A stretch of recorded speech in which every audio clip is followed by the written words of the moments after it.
Air India విమాన ప్రమాదానికి సంబంధించిన మరొక సంచలన వీడియో బయటకు వచ్చింది. మొత్తం 242 మందిలో ఒకే ఒక్కడు బయటపడి మృత్యుంజయుడిగా మిగిలాడు. విమానం దగ్గర నుంచి రమేష్ విశ్వాస్ నడుస్తూ వచ్చిన వీడియో ఇప్పుడు వైరల్గా మారుతుంది. ప్రమాదం తర్వాత ఒక్కసారిగా మంటలు చెలరేగాయి. రమేష్ కూర్చున్న 11A సీటు విరిగి కింద పడడంతో అతడికి మంటలు అంటుకోలేదు. ఇక బీజే మెడికల్ కాలేజ్ గేట్లోంచి ఫోన్ పట్టుకొని బయటకు నడుస్తూ రమేష్ విశ్వాస్ వస్తున్న వీడియో ఇప్పుడు వైరల్గా మారుతుంది.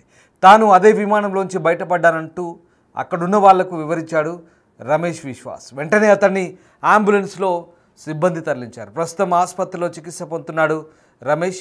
తాను ఎలా బతికానన్నది తనకు తెలియదంటూ రమేష్ చెప్పుకున్న పరిస్థితి. ఒకసారి ఆ దృశ్యాలు చూస్తే మనకు అర్థమవుతుంది రమేష్ విశ్వాస్ ఏ రకంగా బయటపడి బతికి బట్టగట్టి నడుచుకుంటూ వస్తున్నాడు. ఆ సర్కిల్లో చూడండి ఒకసారి. సర్కిల్లో రమేష్ విశ్వాస్ అక్కడి నుంచి నడుచుకుంటూ వస్తున్నాడు. విమాన ప్రమాదం అంత భారీ పేలుడు సంబంధించినప్పుడు ఒక్కసారిగా ఆ ప్రాంతం అంతా కూడా అరుపులు కేకలు వినిపిస్తున్నాయి. ఏదో జరిగిందంటూ స్థానికులు పెద్ద ఎత్తున అక్కడికి అరుచుకుంటూ పరిగెత్తుకుంటూ వస్తున్నారు. వెంటనే ఒకసారి చూడండి, రమేష్ విశ్వాస్ కుమార్ ఆ గేట్లోంచి ఆ కాంపౌండ్లోంచి బయటకు వస్తున్నాడు. బయటకు వస్తూ ఆ మొబైల్ను పట్టుకొని మరి మొబైల్లో ఏదో చూసుకుంటూ వస్తున్నాడు. అసలు ఎంత విచిత్రం నిజంగా.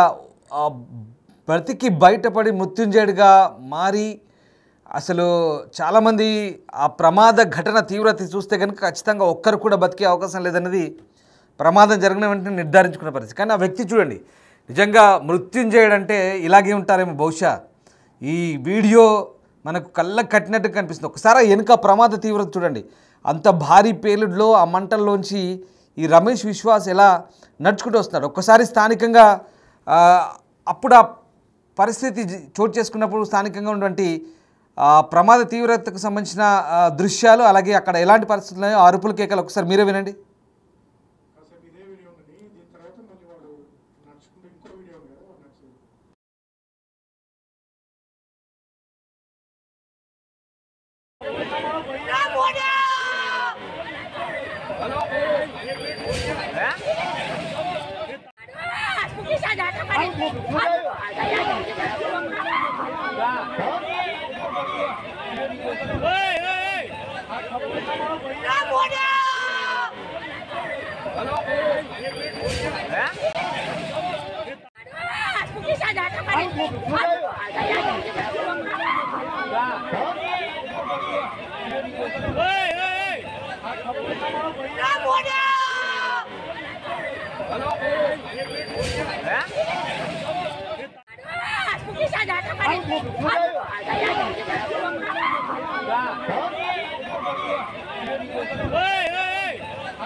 చూసారుగా రమేష్ విశ్వాస్ ఎంత నింపాదిగా నడుచుకుంటూ వస్తున్నాడు. అంతటి భారీ ప్రమాదం జరిగిన తర్వాత ఆ కాంపౌండ్లోంచి మెడికల్ కాలేజ్ కాంప్లెక్స్ బిల్డింగ్ అది, జూనియర్ డాక్టర్లు అలాగే సీనియర్ రెసిడెంట్ డాక్టర్లు ఉంటున్నటువంటి ఆ కాంపౌండ్ మీద ఫ్లైట్ కూలింది. ఫ్లైట్ కూలగానే ఎంతటి భారీ మంటలు, ఒక్కసారిగా భారీ విస్ఫోటనం. ఎందుకంటే ఫ్లైట్లో దాదాపు 1,00,000 లీటర్లకు పైగా ఇంధనం ఉన్నట్టుగా చెప్తున్నారు. కాబట్టి 2-3 భారీ శబ్దాలు పేలులతో ఒకసారిగా ఫ్లైట్ అంతా మంటలు అంటుకున్నాయి. వెంటనే ఆ ఫ్లైట్లో ఉన్న వాళ్ళలో దాదాపు 242 మందిలో ఇతను రమేష్ మినహా మిగతా వాళ్ళంతా కాలిబూడిదైపోయారు వాస్తవానికి ఆ ప్రమాద తీవ్రతకు. కానీ ఇతని అదృష్టం చూడండి, రమేష్ విశ్వాస్ కుమార్ ఏ రకంగా ఆ 11A సీట్ ఇప్పుడు ఇదే దేశవ్యాప్తంగా ఆసక్తికర చర్చ. దేశవ్యాప్తంగా కాదు, ప్రపంచవ్యాప్తంగా ఆసక్తికర చర్చ. ఈ విమానంలో 11A సీట్లో కూర్చున్నారు రమేష్ విశ్వాస్. అతను ఆ విమానంలోంచి ఒక్కసారిగా ఆటోమేటిక్గా బయటపడ్డాడు. విమానం ఆ 11A సీటు కుర్చీ విరిగి బయటపడ్డాడు. ఆటోమేటిక్గా కుర్చీతో సహా బయటపడ్డాడు కాబట్టి దూరంగా విసిరివేయబడ్డారు. మనకు క్లియర్గా అర్థమవుతుంది. ఇక్కడ ప్రమాదం చూడండి, ఇటువైపు రమేష్ విశ్వాస్ నడుచుకుంటూ వస్తున్నాడు కదా, అతనికి కుడిచే వైపు విమానం పేలిపోయి మంటలు వస్తున్నాయి. అప్పటికే ఫ్రెష్గా అప్పుడే విమానం పడిపోయింది ఆ క్షణమే. ఇటువైపు రమేష్ విశ్వాస్ పడ్డాడు, పడి బయటకు వస్తున్నాడు. గేట్లోంచి చూడండి, మళ్ళీ అప్పటికే వీడియో కాల్ చేస్తున్నాడా ఎవరికో, లేదంటే అది రికార్డ్ చేస్తూ వస్తున్నాడా, ఎవరికైనా చెప్పే ప్రయత్నం చేస్తున్నాడు, కానీ మొబైల్ మాత్రం పట్టుకుంటూ మొబైల్ చూసుకుంటూ నడుచుకుంటూ వస్తున్నాడు. బహుశా మొబైల్లో ఎవరితోనైనా మాట్లాడుతున్నాడో ఏంటో. రాగానే నేనే ఆ విమాన ప్రమాదం నుంచి నేను బయటపడ్డానని చెప్పాడు. చెప్పగానే అక్కడ ఉన్న స్థానికులు అప్పటికే అరుపులు, కేకలు, పెడబొబ్బలు మనం విన్నగా ఆ దృశ్యాలన్నీ కూడా. రాగానే అటు నుంచి ఆ వ్యక్తులు అతన్ని ఇంకా అక్కడి నుంచి రెస్క్యూ చేస్తున్నారు. ఒకసారి చూడండి, రాగానే నేను ఫలానా విమానం నుంచి పడ్డాను, నేను ఇప్పుడు అందులోంచి బయటపడ్డానగానే తీసుకెళ్తున్నారు. అప్పటిదాకా అయోమయానికి గురవుతున్నారు స్థానికులంతా. ఏదో జరిగింది, అసలు ఏం జరిగిందని తెలుసుకునే లోపే ఇదంతా జరిగింది. రమేష్ విశ్వాస్ తర్వాత మాట్లాడాడు, చూడండి ఒకసారి. मैंने उसके बारे में बताया और सब हाल चाल पूछा सब। विश्वास, अगर हम जानना चाहें कि आप थोड़ा सा बता पाएं कि ये हादसा कैसे हुआ था, क्योंकि ये एक बड़ा चमत्कार है जिस तरीके से आप वहाँ से इकलौते ऐसे शख्स हैं जो जिंदा बचे। वो मेरे नज़रों के सब सामने हुआ था। मेरे खुद को भी बिलीव नहीं होता कि मैं कैसे उसमें से जिंदा बाहर निकला, क्योंकि थोड़ा टाइम लिए कि तो मेरे को लगा था कि मैं भी मरने वाला हूँ, लेकिन जब मेरी आँख खुल के मैं देखा ना तो मुझे लगा मैं जिंदा हूँ। तो मैंने ट्राई किया, जब मेरी सीट थे वो मेरी बेल्ट निकाला, मैंने वो ट्राई किया जहाँ से निकल सकता वहाँ से, तो मैं निकल गया वहाँ से। मेरे नज़रों के सामने एयर होस्टल और दूसरे आंटी अंकल सभी उसमें मिस हो गए थे सभी। अच्छा, थोड़ा सा बता पाएं, जब जैसे ही टेक ऑफ हुई फ्लाइट, क्या हुआ था और अचानक से कैसे हादसा हुआ? टेक ऑफ के बाद 1 मिनट के अंदर ही जब टेक ऑफ हुआ ना तो सडनली 5-10 सेकंड कैसे लगा जैसे स्टक हो गया वो। बाद में से मेरे को लगा कि कुछ हुआ, बाद में प्लेन में लाइट ऑन हो गई, ग्रीन और वाइट। बाद में वो पता नहीं वो చూసారుగా రమేష్ విశ్వాస్ చెప్తున్న మాటలను బట్టి అసలు తను ఎలా బయటపడ్డానో ఎలా బతికానో కూడా తనకు అర్థం కావట్లేదు. ఏం జరుగుతుందో తెలుసుకునే లోపే బయటపడ్డానంటూ ఆయన చెప్తున్న పరిస్థితి కనబడుతుంది. ఒక్కసారిగా అహ్మదాబాద్ ప్రమాద ఘటనలో బయటపడ్డ ఏకైక వ్యక్తిగా ఆ రోజు రమేష్ విశ్వాస్ కుమార్ చర్చనీయాంశంగా మారిన పరిస్థితి. ఆయన ప్రధాని మోదీ కూడా పరామర్శించినప్పుడు ఆయన వెంట వెళ్ళినటువంటి మోదీ వెంట వెళ్ళినటువంటి దూరదర్శన్ సిబ్బంది ఇతన్ని ఇంటర్వ్యూ చేసినప్పుడు అది ఏం జరిగిందో మాట్లాడిన అంశాలు అవి. వాస్తవానికి ఇది 242 మందిలో బయటపడ్డ Vishwas Kumar seat number 11A అనేది ఇప్పుడు పెద్ద చర్చనీయాంశంగా మారింది. ఎమర్జెన్సీ డోర్కు పక్కనే ఉంటుందని చెప్తున్నారు. ఇక్కడున్న సీట్లో ఉన్న వ్యక్తి మాత్రం ఆ బతికి నడుచుకుంటూ వస్తున్న వ్యక్తే ఈ రమేష్ విశ్వాస్ కుమార్. చివరికి సిబ్బంది కూడా అందరు మరణించారు, కానీ ఈ సీట్లో కూర్చున్న రమేష్ కుమార్ మాత్రం బయటపడ్డ పరిస్థితి. సరిగ్గా ఇలాంటి ఘటనే ఇది రెండోసారి రిపీటెడ్గా చెప్తున్నారు. 27 ఏళ్ల క్రితం కూడా మరో వ్యక్తి విషయంలో కూడా సేమ్ ఇదే సీటు ఇక్కడే ఇలాంటి ఘటన జరిగింది. అసలు ఏంటి ఇప్పుడు 11A సీట్ గురించి ఒక ఆసక్తికర చర్చ. Vishwas Kumar seat number 11A విషయంలో సోషల్ మీడియాలో వైరల్గా మారుతుంది. ఆసక్తిగా దీని గురించి చర్చించుకుంటున్న పరిస్థితి కనబడుతోంది. గతంలో థాయిలాండ్కి చెందినటువంటి నటుడు రువాంగ్ చుసాక్ కూడా షాక్ అయిందట. సేమ్ ఆయనకు కూడా ఇట్లాంటి ప్రమాదం నుంచి బయటపడ్డాడు. అప్పుడు ఆయన కూడా సీట్ నెంబర్ 11A అని చెప్తున్నారు. 1998 డిసెంబర్ 11న థాయిలాండ్ నటుడు గాయకుడు రువాంగ్ చుసాక్ కూడా థాయ్ ఎయిర్వేస్ విమానంలో ప్రయాణించినప్పుడు ఆ విమానం దక్షిణ థాయిలాండ్లో ల్యాండింగ్ అయ్యే సమయంలో కూడా ఒకసారిగా కుప్పకూలింది. అందులో కూడా మొత్తం 160 మంది ప్రయాణిస్తున్నారు. వారిలో 101 మంది చనిపోతే ఆ 45 మందిలో బతికారు. వాళ్ళలో ఈ రువాంగ్ ఒకరు. ఆయన కూడా సీట్ నెంబర్ 11Aలో అప్పుడు ఈ సీట్ను గుర్తుంచుకుని సరిగ్గా 27 ఏళ్ల తర్వాత ఇండియాలో జరిగిన ఈ ప్రమాదం గురించి తెలుసుకుని ఆయన కూడా షాక్ అవుతున్నాడు. సేమ్ నేను కూడా ఇలాంటి 11A నెంబర్ సీట్లో కూర్చున్నాను, అప్పుడు కూడా నేను సేమ్ ఇలాగే బయటపడ్డాను. 27 ఏళ్ల క్రితం తాను ఎట్లా ప్రమాదం నుంచి బయటపడ్డాడో సేమ్ ఇప్పుడు విశ్వాస్ కుమార్ కూడా అట్లాగే బయటపడ్డట్టుగా ఆయన ఆశ్చర్యం వ్యక్తం చేస్తున్న పరిస్థితి కనబడుతుంది. అంటే ఈ 11A సీట్ అనేది విండో సీట్గా చెప్తున్నారు. అది కూడా ఎమర్జెన్సీ ఎగ్జిట్కు పక్కనే ఉంటుంది. ఈ సీట్కి అటువైపు కూడా డోర్ వద్ద మరో సీట్ ఉంటుంది, కానీ ఆ సీట్లో కూర్చున్న ప్రయాణికుడు విశ్వాస్ కుమార్ మాత్రమే బతకడం ఇక్కడ పెద్ద చెప్పుకోదగ్గ విశేషం. అంటే 98లో జరిగిన ప్రమాదంలో ఈ రువాంగ్ చుసాకు బతకడము అదే పెద్ద ఆశ్చర్యం. అయితే ఇప్పుడు ఇద్దరు సీట్ నెంబర్లో పోలిస్తే సోషల్ మీడియాలో సేమ్ ఇది అంటే ఈ సీటు అత్యంత సేఫ్టీ ప్లేస్ అంటూ చెప్తున్న పరిస్థితి కనబడుతుంది.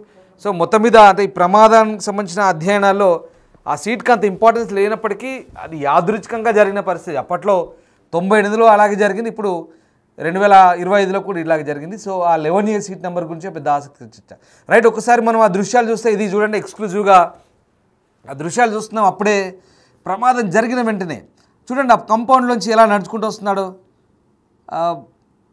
చాలా బాగా నడుచుకుంటూ వస్తున్నాడు. అంటే అంత పెద్ద ప్రమాదం జరిగినప్పుడు నడుచుకుంటూ, అదేదో వీడియో కాల్ ఎవరికో చూపిస్తున్నాడు, ఆల్రెడీ వస్తున్నాడు. అక్కడికి వచ్చిన తర్వాత నేను ఇదిగో ఈ ప్రమాదం నుంచి బయటపడ్డ వ్యక్తిని నేను అంటూ వాళ్ళతో చెప్పగానే వాళ్ళు అక్కడి నుంచి వెంటనే తీసుకెళ్తున్నారు. స్థానికులే అంతా, అక్కడ ఇంకా పోలీసు కూడా చేరుకోలేదు అప్పటికి, అంతా స్థానికులే. వాళ్ళు ఏమనుకుంటున్నారంటే బహుశా ఇలాంటి వ్యక్తులు ఇంకా చాలామంది బయటపడి ఉంటారని వాళ్ళు అనుకుంటున్నారు. కానీ అప్పటికే ఒక రమేష్ విశ్వాస్ కుమార్ ఒక్కడే కేవలం ఆ ప్రమాదం నుంచి బయటపడ్డ వ్యక్తి. నిజంగా మృత్యుంజయుడు అంటాం కదా, దానికి సాక్షాత్ రూపం ఇది. మనకు ఆ రోజు ఇది ప్రత్యక్ష ఉదాహరణ. చాలా అదృష్టవంతుడు రమేష్ విశ్వాస్ కుమార్. కానీ ఇంకో దురదృష్టం ఏంటంటే ఆ ప్రమాదంలో ఆయన తమ్ముడు అజయ్ అలాగే ఇంకో 2-3 బంధువులను కూడా కోల్పోయినట్టుగా చెప్తున్నారు. సో ఆ విషయం అలా పక్కన పెడితే తాను మాత్రం బతికి బయటపడ్డ పరిస్థితి. ఇది నిజంగా ప్రపంచవ్యాప్తంగా విమాన ప్రయాణికులకైతే షాక్ గురి చేసిన అంశం ఈ ప్రమాదం అయితే ఆ బయటపడ్డ ఈ ఒకే ఒక్క ప్రయాణికుడు మాత్రం మృత్యుంజయుడిగా మారడంతో ప్రస్తుతం ఈ 11A సీట్కి అయితే విపరీతమైన డిమాండ్ పెరుగుతుందట. వాస్తవానికి ఇప్పుడు ఫ్లైట్ బుకింగ్ సంబంధించి ఎమర్జెన్సీ ఎగ్జిట్ ఎక్కడుందో అక్కడ సీట్ ఉంటే చెప్పండి మాకు, దానికి సంబంధించిన సీట్లు ఉంటే చెప్పండి మాకు, అక్కడ మేము బుక్ చేసుకుంటామంటూ చెప్తున్నారంట ఇప్పుడు ఫ్లైట్ ఎక్కేవాళ్ళు. ఎంత విచిత్రం చూడండి, ఎమర్జెన్సీ ఎగ్జిట్ దగ్గర సీట్ ఉంటే మాకు ఆ సీట్ ఇవ్వండి, ఆ సీట్ కావాలంటున్నారంట. సో ఇది యాదృచ్ఛికమే. వాస్తవానికి ఆ 90లో జరిగిన ప్రమాదానికి ఇప్పుడు ఈ థాయిలాండ్ వాసికి మన రమేష్ విశ్వాస్కు జరిగిన ఘటన యాక్చువల్గా అంత ఇంపార్టెన్స్ లేదంటున్నారు ఎక్స్పర్ట్స్. ఆ సీట్కి అంత ఇంపార్టెన్స్ లేదు. కానీ అప్పట్లో అలాగే ఇప్పుడు ఈ 11A సీట్లో ఉన్న వాళ్ళు బతకడం అది సేమ్ సిచ్యువేషన్ అని చెప్తున్నారు. సో ఆ రకంగా సోషల్ మీడియాలో చర్చ జరుగుతున్నప్పటికీ ఇప్పుడు ఈ 11A seat, not only 11A, emergency ఎగ్జిట్కు దగ్గరలో ఉండే సీట్లు ఏమైనా ఉంటే చెప్పండి, మేము ఎక్స్ట్రా మనీ అయినా పే చేస్తాం, కానీ మాకు ఆ సీట్ ఇవ్వాలంటూ ఇప్పుడు ఫ్లైట్లలో ఎక్కేవాళ్ళు అడుగుతున్నారంట. అంటే ప్రమాదాలు జరిగితే కనుక ఊహించని పరిస్థితుల్లో ఒకవేళ బయటపడవచ్చు ఇలాంటి సిచ్యువేషన్లు అంటూ వాళ్ళు విమానాలు ఎక్కేవాళ్ళు సేఫ్ సైడ్లో ఆలోచిస్తున్నారట. సో ఆ రకంగా అంటే ఆ దృశ్యాలు చూస్తే మనకు అర్థమవుతుంది నిజంగా అంత పెద్ద ప్రమాదంలో ఒక్కరు కూడా బతికి బట్టగట్టే ఛాన్స్ అయితే లేదు పక్కగా. కానీ రమేష్ విశ్వాస్ కుమార్ అదృష్టం చూడండి, ఆ 11A సీటు సడన్గా ఎమర్జెన్సీ ఎగ్జిట్ దగ్గర అది ఎజెక్ట్ అవ్వడము, సీటు ఆటోమేటిక్గా విరిగి బయటపడ్డము, విసిరివేయబడ్డము. ప్రమాదం జరిగిన ఒకవేళ ఎమర్జెన్సీ ఎగ్జిట్ తెరుచుకొని ఆయనంతలానే ఏదో సాహసం చేసి తెరుచుకొని కష్టపడి తెరుచుకొని కిందికి దూకినా కూడా వెంటనే ఆయన పైన విమానం లేకుంటే ఆ శిథిలాల బంగ్లాలను పడి ఆయనకు గాయాలు అవి ఏదో అయిపోయేవాడు. కానీ ఆ సీటు విసిరివేయబడి అమాంతం దూరం విసిరివేయబడ్డది. ఫ్లైట్ ఒక పక్క, ఆయన ఒక పక్కనే, కాకపోతే అదే కాంపౌండ్లో పడ్డాడు. కానీ ఫ్లైట్ అటువైపు, అదృష్టం బాగుండి ఈయన ఇటువైపు. సో మంటల్లో పడలేదు, ఆ భవన శిథిలాల్లో పడలేదు, ఆయన మీద ఫ్లైటు పడలేదు, ఆయనకు మంటలు అంటుకోలేదు. బట్ చిన్నపాటి గాయాలయ్యాయి. ఒకసారి చూడండి ఎంత మంచిగా నడుచుకుంటూ వస్తున్నాడు. ఆ రకంగా ఆయన నడుచుకుంటూ రావడము, అసలు అక్కడ ఉన్న వాళ్ళు కూడా ఏదో అటు నుంచి ఒక వ్యక్తి వేరే వ్యక్తి వస్తున్నాడు అనుకున్నారు తప్ప ఆ ఫ్లైట్లో పడిపోయిన వ్యక్తి అని ఎవరు అనుకోరు, బహుశా ఊహించారు కూడా. మనకు కూడా ఆ వీడియో చూస్తే అట్లాగే అనిపిస్తుంది. ఎవరో ఆ కాంపౌండ్లోంచి ఆ ప్రమాదం జరిగినప్పుడు అక్కడే పక్కన ఉన్నాడు, కాంపౌండ్లో నిలబడ్డ వ్యక్తి కావచ్చు, బయటకు వస్తున్నాడేమో అనిపిస్తుంది. అంటే నేను ఆ ఫ్లైట్లోంచి బయటపడ్డాను అని చెప్పే వరకు కూడా ఆయన ఎవరనేది అక్కడ వాళ్ళు గుర్తుపట్టని పరిస్థితి. అప్పటిదాకా అక్కడ అరుపులు, కేకలు, పెడబొబ్బలు ఏదో జరిగిపోయిందన్నట్టుగా సడన్గా ఒకసారి ఆ ప్రాంతం అంతా కూడా భారీ విధ్వంసము, ప్రమాదం జరిగిన తీరు నిజంగా అది చాలా ఘోర విషాద ఘటన. ఇండియన్ ఎయిర్క్రాఫ్ట్ హిస్టరీలో ఒక రకంగా చెప్పాలంటే భారతీయ విమానయాన చరిత్రలో ఇది అత్యంత విషాదకర ఘటన. ఇలాంటి ప్రమాదం ఎప్పుడు ఫ్లైట్లకి జరగలేదు. ఇంత షార్ట్ స్పాన్లో టేకాఫ్ తీసుకున్న 30 సెకండ్లోనే, క్షణాల వ్యవధిలోనే విమానం కుప్పకూలిపోవడం, దానికి సంబంధించిన అధ్యయనం జరుగుతుంది. బ్లాక్ బాక్స్ దొరికింది. బహుశా ఇంకా వారం లేదా 2 వారాలు పట్టొచ్చు. ఎందుకు జరిగింది? ఇంజన్ ఫెయిల్ అయినాయా, లేకుంటే ఏదైనా పక్షి ఢీ కొట్టిందా, ఏదైనా లోపమా, సడన్గా ఏదైనా సమస్యలు వచ్చాయా, టర్బైన్లో, కాక్పిట్లో ఏదైనా సమస్య వచ్చిందా, ఆ మేడే కాల్ మాట్లాడిన తర్వాత ఏం జరిగింది, ఇప్పుడు అన్నీ కూడా బ్లాక్ బాక్స్లో అధ్యయనం చేసే అవకాశం కనిపిస్తుంది. మొత్తం మీద దీనికి సంబంధించిన దర్యాప్తు అయితే సాగుతుంది. కానీ ఇప్పుడు ఈ అంశం, ఈ ట్విస్ట్ బయటపడిన తర్వాత రమేష్ విశ్వాస్ కూడా మృత్యుంజయుడిగా మిగిలాడు. ఇప్పుడు ప్రపంచవ్యాప్తంగా అతని గురించే ఒక చర్చ ఎయిర్ ఇండియా ఫ్లైట్కి సంబంధించి. అయితే దీని తర్వాత రమేష్ విశ్వాస్ ఆయన హోంమంత్రి అమిత్ షా కలిశారు, మోదీ మాట్లాడారు ఆయనతో. ఆ సందర్భంలో దూరదర్శన్ ప్రతినిధులతో కూడా రమేష్ విశ్వాస్ మాట్లాడారు. తను ఎలా బయటపడ్డది కూడా తనకు తెలియదు, అసలు ఏం జరిగిందో తెలుసుకునే లోపే తను అలా వచ్చానంటూ చెప్తున్నారు.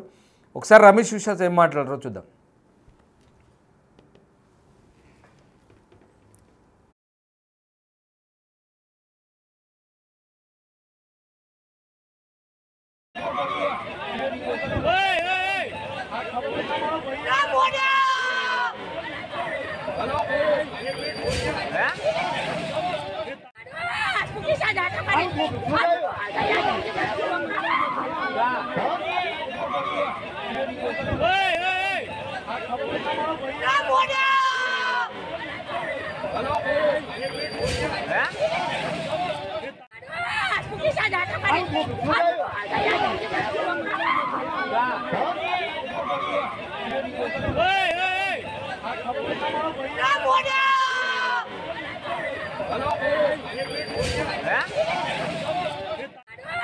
पूछा कि कैसे हुआ, तो मैंने उसके बारे में बताया और सब हाल चाल पूछा सब।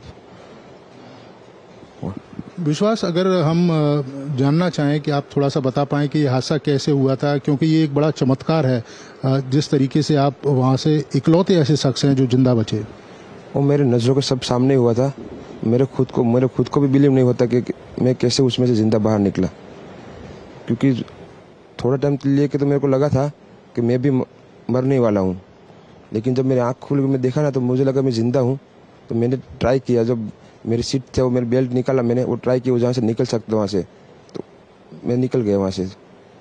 मेरे नज़रों के सामने एयर होस्टल और दूसरे आंटी अंकल सभी उसमें मैच हो गए थे सभी। अच्छा, थोड़ा सा बता पाएं, जब जैसे ही